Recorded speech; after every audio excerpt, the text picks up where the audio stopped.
Buonasera e ben ritrovati con una nuova edizione del TG Flash di New Sicilia. In apertura un cane simil pitbull è stato brutalmente picchiato dal suo proprietario a Erice in provincia di Trapani.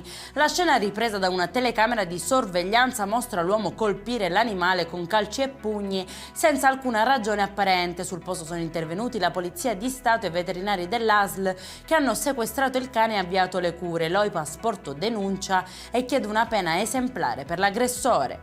Grave episodio di violenza domestica invece a Donna Lucata nel Ragusano, dove un 59enne è stato arrestato dopo aver minacciato la moglie con un'ascia e aver aggredito i carabinieri intervenuti. Una volta giunti sul posto, i militari hanno trovato la donna in strada sotto shock e in condizioni di salute precarie. Contro il caro affitti la regione siciliana investe 13 milioni di euro per potenziare l'edilizia universitaria e garantire più alloggi gratuiti per gli studenti fuori sede. I fondi distribuiti tra gli ERSU di Palermo, Catania, Messina ed Enna permetteranno di creare 75 nuovi posti letto e riqualificarne 354 in tutta l'isola.